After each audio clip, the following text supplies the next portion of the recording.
Hello, book folks.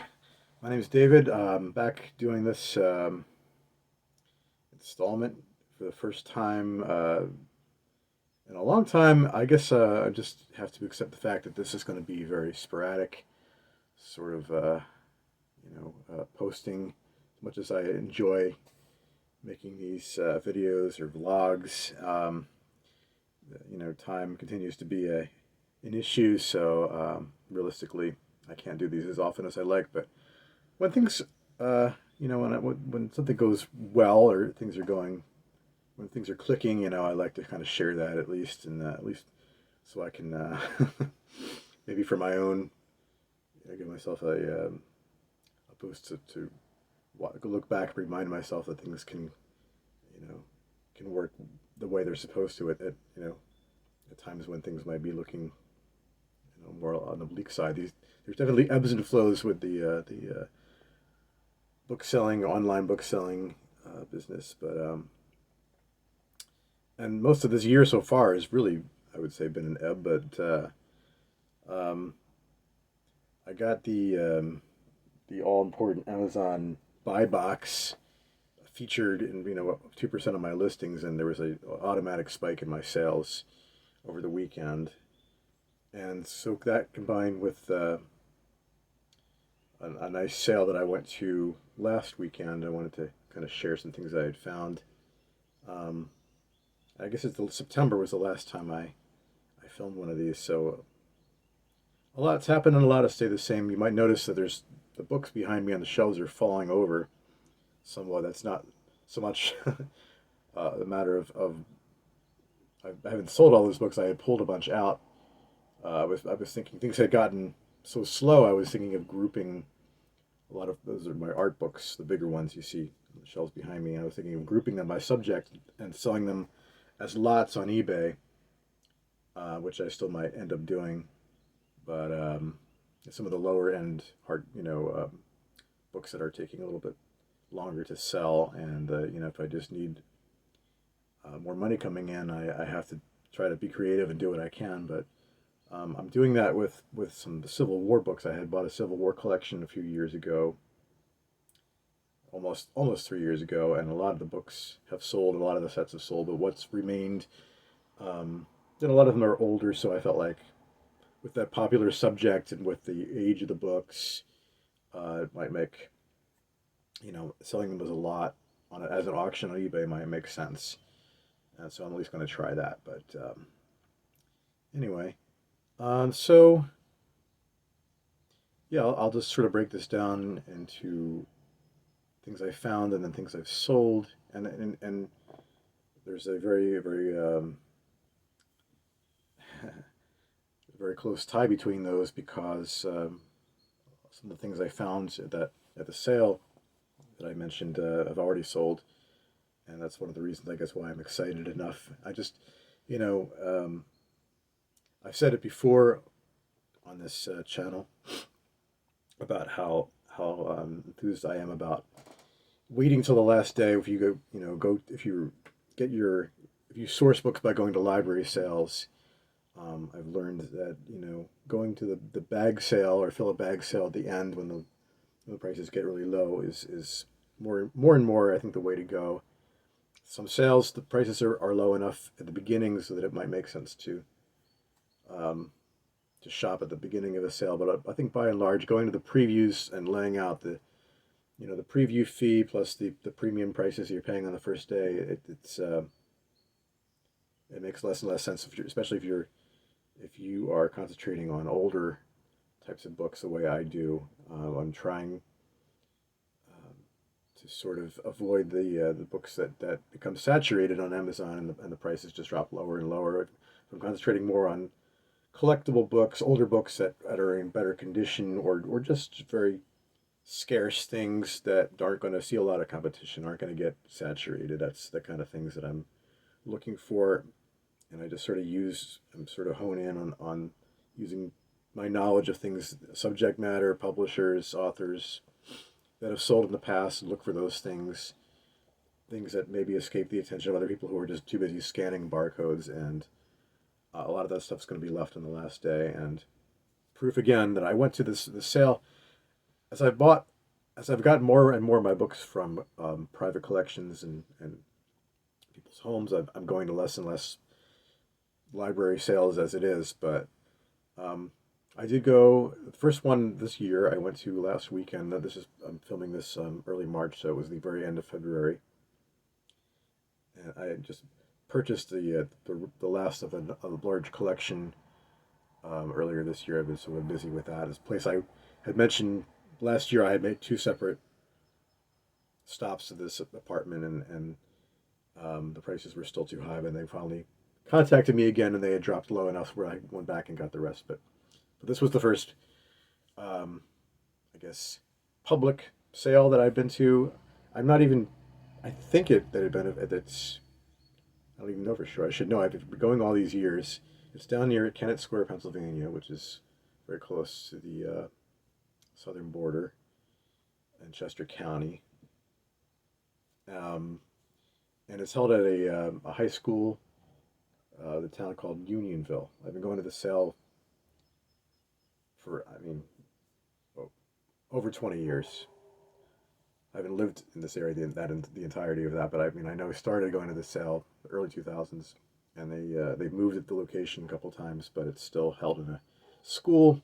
I'm not sure if it benefits the local library or if it's just benefiting the school. I can't remember. I should know that, but um, anyway, so it used to be that they would have the preview Friday night, and then they have the Saturday sale, and then Sunday would be the bag sale. And I would always go to the bag sale because this is one of those sales where they individually price every single book. Every single one has like a little. On the first, you open it up, the first page, it'll say like you're at a used bookstore. It'll say $4, $5, marked up pretty high. Always seemed worth it to just go on the last day, and I've always done pretty well there. Last year especially, I got 8 bags worth, and they're like these canvas tote bags. They're $10 a bag, which is some places do 5. This is 10. Most of them do 10 around here now. Um, so this time around, I only got 4 bags, and I went left thinking, that was fairly mediocre, and I didn't do as well as I'd hoped, and not as well as the previous year. But when I got home and I was listing the books, there were a lot of surprises. When you're filling a bag, and I mean, there's really no reason, very little reason, unless it's a really large book and it's taking up a large proportion of the bag, something that would take up a quarter or a third or half of the bag size, like something the size of a dictionary or something. If it's not that and it's just like a regular sized book, why waste your time looking it up? Just put it in the bag. If it turns out you have to donate it, I'm still fairly selective, but I'm not. I'm scouting. I'm just scouting by eye, and there's very, very little risk in just putting a book in there. I sort of know what I'm looking for. If I was just, um, not being selective and just saying, okay, well, this has a chance, I would have obviously gotten much more than 4 bags you can get. I know, I'm sure a lot of people get dozens of bags if they're just like selling to the buyback sites online and getting your 50 cents and your 67 cents per book. I mean, I'm sure there was a lot of that. You're scanning books. A lot of that stuff was probably left on the last day, and that well and good.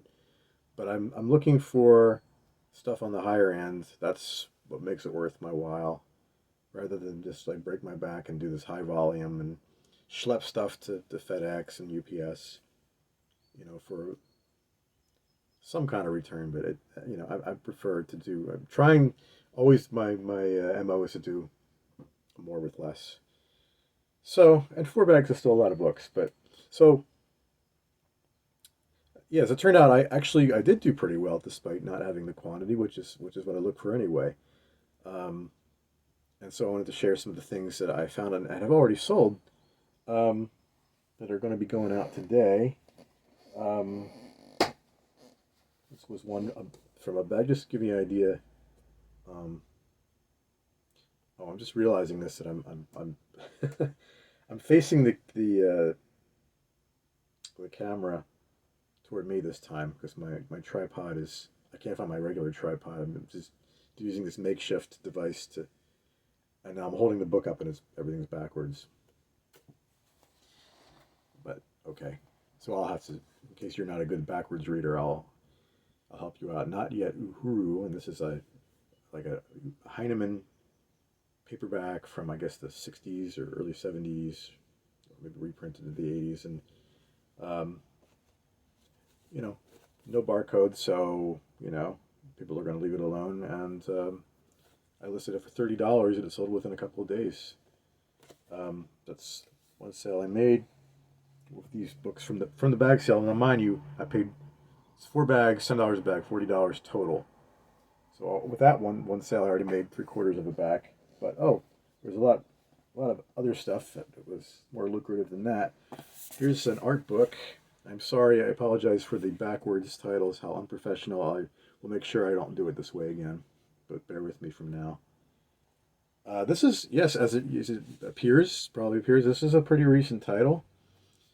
In fact, from 2019, and it's called Traded Treasure, Indian Textiles for Global Markets. But turn it toward the back, what do you not see? A barcode, can't scan it, so it can't be worth anything, right? But no, it's in fact the only information on the back. It tells you Herbert F. Johnson Museum of Art, Cornell University, small college art museum. Doesn't have a barcode. Doesn't even have an ISBN. Go online and try to look for it. This was the only copy. There's none available. Sometimes when it's a fairly recent printing and I can't find too much online, I'll actually go to the publisher website to make sure if it's in print, what they're selling it for. I mean, I'm not going to price a book way up if someone can get it, if they're going to look for it and you can find it at the publisher and get it, brand new for, you know, what you might expect this would sell for, maybe $40 or something new. But no, I could not even find information about it. No copies anywhere online. Looking at not on Amazon, not on Abe, not on Bookfinder. So even though it's published within the last 5 years, I put $100 price on it, and bang, I made the sale last night. So now we're up to 130 that I made from $40. And here's another sale that I made, a book that I found. Usually books like this, you got to wait on stuff like this, obscure stuff. But if it's scarce enough, this is called The Dance Music of Willie Clancy, an Irish musician. Just looking at it, I see flutes. So I guess it's recorders or flute, and it's sheet music. Extremely scarce. I'm not able to find another copy anywhere online. I went a little bit lower. The price is at $79.95. Because it's a smaller book. I just felt maybe I could get 100, maybe more. I don't know, but that's the price I went with, and it sold again within a few days. Okay, now we're up to 210. I think, is that right? Just from these 3 books. And then another great. This book is called, and I'm sorry it's backwards again. It's called Hamlet's Mill, an essay on myth and the frame of time. It's a really interesting historical book dealing with the origin of knowledge and how people in the ancient world first gathered, accumulated, recorded, shared knowledge. When I picked it up, I thought, well, I've never seen this before. Looks like an interesting book. Maybe it's a good condition. There's a chance maybe this is a $25 book. Why not? Why not just pick it up? It printed or published in 1969, and it turned out it did go back. It did go back in print and paperback once in the early '90s, but for whatever reason, this is an extremely scarce and apparently desirable title, and I listed it on Amazon and eBooks and even eBay for well over $100. And yesterday it sold on Amazon for $145. I mean, I was pretty shocked, but very happy. All these sales already made, you know, within a week. I mean, I got all these listed really quickly, and I'm sorry. So that's 275. We're up to for 4 books. I paid $40 total for 4 bags. You know, yeah, I'm kind of impressed with with how this. I mean, it's you don't get that kind of quick turnaround usually, but it's nice when you do. And if the books are scarce enough and you get the right price on it, you know, I guess that's what it's sort of about. So then, um, I'll just share a couple other things that I've sold. Like I said, I've had a really good weekend. This was a book, another nice sale I made. I found this at a in December. Um, the Tallowin Railway and railroad books have long been something that I seek out, especially older or out of print ones. They sell really well. They tend to be out of print, and it sold for $80. I bought it for 2 or 3, I guess, at Elkins Park, a library very close to where I live, in December. So that's another sale I made. And I'm not gonna show every single book just in the interest of not making this video excessively long. But yeah, so I guess I'll go and then I'll just highlight some of the things that I found at this bag sale because there's some interesting stuff and a couple of the things that I haven't had a chance to sell because I am going to put them up for auction because they're truly one of a kind, even more scarce than the things that I had sold that I had showed. And I'm hoping that they sell within the next week because they're 7-day auctions. Um, I might as well just get to those right now. So there was the best thing about this sale. So it used to be, as I mentioned, a Friday, Saturday, Sunday sale. Now they've done away with the preview night. It's only Saturday and Sunday. They mark these books up, and they have a very big one room that is, they call it collector's corner, where they determine that these books are older or have maybe higher value, and they price them even higher. But come Sunday, the bag sale day, these are included in the bag sale. And a lot of times when libraries or public sales have these higher value or collectible book sections, they don't include them in the bag sale, or maybe they make them half price. This place, it's all included in the bag sale, which is wonderful because a lot of it is older. It's not barcoded, and that's where I found the Hamlet's Mill book. That's where I found the Willie Clancy book. That is where I found and that's where I found these 2 books I'm going to show you now. There was a pretty good collection of old plays, drama, literary criticism that apparently was donated to the sale, and so these 2 books, and they came with the Mylar covers are about the reflection. These are not okay. Look Back in Anger. This is a famous British play, John Osborne. This is a second printing. Both of these date from the late 50s, and this one, The Seesaw Log by William Gibson, who was the playwright of both of these plays ended up on Broadway. This one, the play was 2 for the Seesaw. Now, I've actually sold this before for like maybe $15.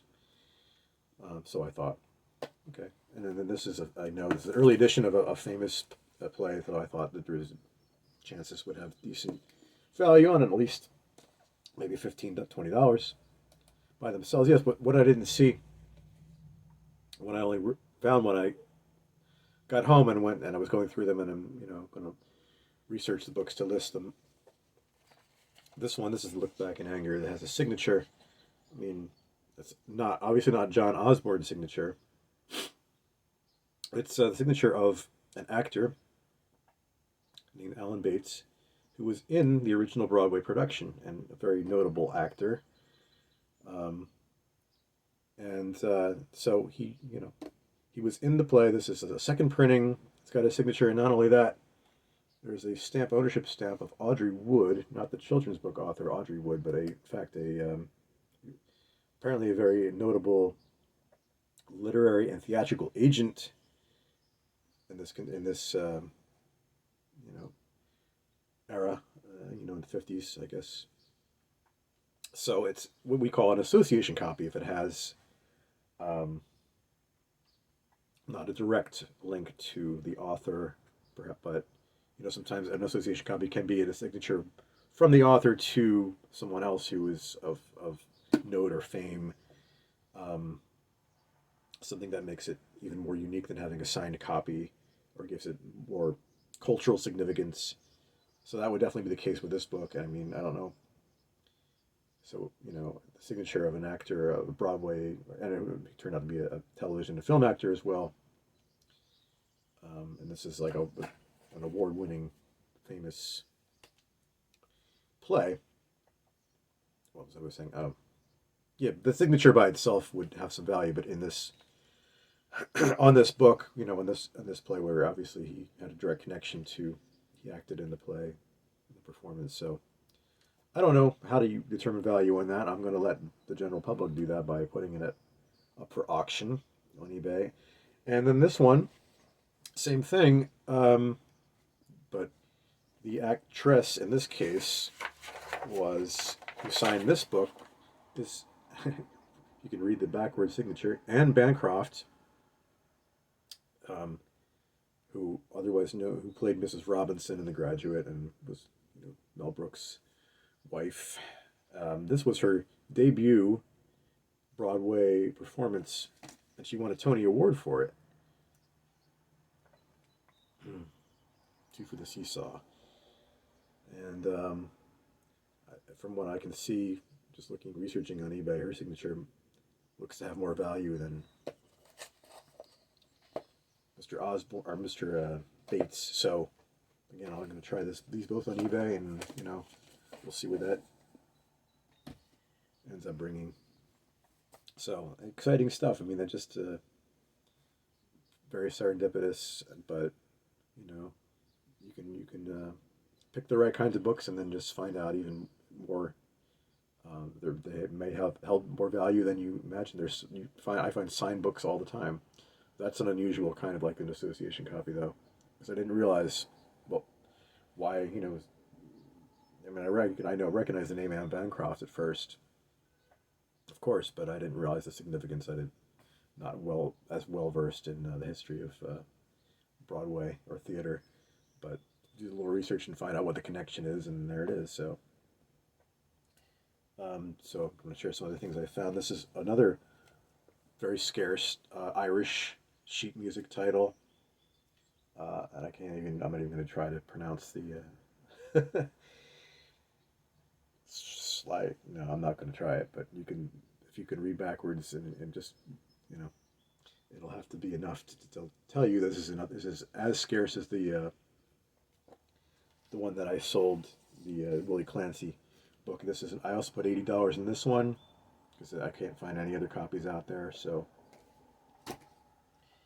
something I just gonna toss in the bag. It's a vintage copy of this 60s countercultural classic, Been So Down. It looks like Up to Me by Richard Farina. These kind of early covers of these 60s titles like it's like Thomas Pynchon or Kurt Vonnegut. The covers, the early edition paperback editions can definitely have value. And I think November, I found an early copy, a first printing copy, in fact, of Harlan Ellison book that I ended up selling for over $200. I was shocked. I just thought, well, the first printing, this is nice. It's in good shape. I had no idea it was worth that much. It's nice when you find, be surprised when you get home.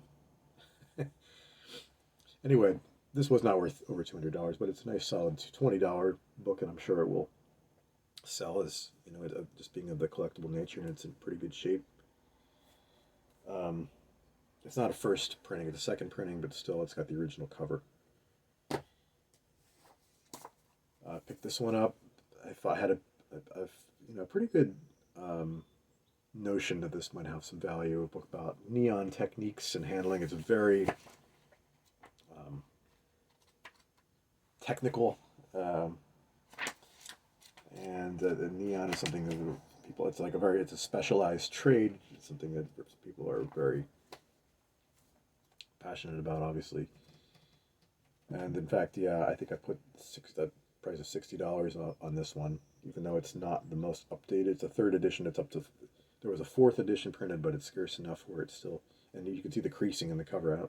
Don't think it matters too much. There's no writing in it, so I put 60 on that one. I'm going to continue this in just a second. Okay, had a little interruption there, but I'm back. Just going through some of the more things I found at this bag sale. Let's see. These are books. Look at my inventory slips on there. That I found, and there was like a religion section in the collector's corner area, and they have the book very ordinary, dime a dozen sort of Christian books, no jackets, nothing to really distinguish them except that they are not they're not theistic books. They are rather atheistic books from the about 100 years ago, from the 20s and 30s, all by the same author, Chapman Cohen, published by the Pioneer Press, England, and essays in free thinking. One of them called Grammar of Free Thought, and one of them called Theism or Atheism. So, whereas Christian books, religious books, even of an older vintage, might be very common and not of much value. Books about free thinking or atheism from an earlier era, obviously much less common. So I'd be able to recognize that. I guess it was the free thought theme that kind of jumped out at me, and I looked at him and I saw what this was about, and I just put them in the bag and thinking, well, this has a decent chance. And in fact, each of them has value ranging from about $20 to $40 in that range. So some more good finds from the bag sale. This was a first printing of Tennessee Williams, one of his novels, The Roman Spring of Mrs. Stone. $20 book, but nice to find these kind of old hardcover first editions and put the nice Mylar sleeve on it to make it look brighter, newer, or more presentable anyway. I like being able to extend the lives of these jackets and these old books. And a couple other. First, the John Dos Passos, the USA, the two-thirds of the USA trilogy, 1919. This is a first edition. The Big Money, I think that this one might have been a second. No, they're both first. First is obviously pretty famous titles. Don't have the dust jackets, and these were pretty big sellers in the day, so they're that drives down the value somewhat. Other than not having jackets, the condition is decent on these, and but they're not worth more than like $20-$25 each. But still, hey, nice to find. Very early 20th century literary first editions. There's another first printing. I think I mentioned or highlighted John McPhee books in the past that I found. This one is also a first printing. McPhee is an essayist who's written about just a variety of things and is considered a pretty collectible author with a lot of different titles starting back in the 60s. This is not an obvious library copy, but there are a few indicators. You can maybe see that very faintly on the bottom edge. There's a stamp and a discard stamp on the inside. But looking at it from the outside, there's no call number on the spine. So it doesn't have really the overt appearance of an ex-library copy. An ex-library markings usually drive down the value of a book considerably. But considering that, it's a pretty clean-looking copy, and other than those couple of stamps, it's I was still able to price it at about $25. And one more thing, just in that same theme of having nice old plays. This was a first edition of a Eugene O'Neill play called Huey, which was posthumously published. Also, again, dating from I think the late '50s, early '60s, and this was I think in the $35 range. So I have a cameo forthcoming here from Clara, the bookstore cat. She always likes to be in on these little videos that I do. So I'll leave it there for now. I'm excited that I was able to at least finally get one of these in, and um, I'm sure that if you're watching this, you probably didn't. It's been so long you didn't even realize I had a channel and I have other videos. Maybe you'll go back and watch those if you have a spare hour or two or three. But if you've been here all along, thanks for returning and hanging in there, and hopefully you enjoy watching. Maybe you learn a few things about what kind of books that I look for that have value, and I hope it's certainly useful and to you or anyone out there. That's the purpose of it. I mean, I enjoy sharing for sure, but I mean, I also hope that people are getting something out of it, and it could be the zillions of titles out there, and so when you go to a sale, it's just so overwhelming. How do you know what to look for? And if you don't, and especially if you're trying to go without a scanner so that you could objectively know, how do you narrow down your focus? Is it possible to do this? And I've been doing it for so many years that I know what I'm looking for, but maybe viewing the kind of things that I find and I'm able to sell might give you an idea of what to look out for. I hope so anyway. So again, my name is David. This is I can't even remember my channel name. I should. Well, it's on there. You can read it. I'm trying to think, and I can't. I sort of hurriedly, broke out the camera and wanted to share quick before I go and package this stuff and send it out today. It's been so long, and I don't even remember what I'm calling the channel. So Clara. All right. Well, so I will. I'm intending to keep on with this at least occasionally, and so I will be talking to you at some point in the future. Thanks for watching, and bye for now.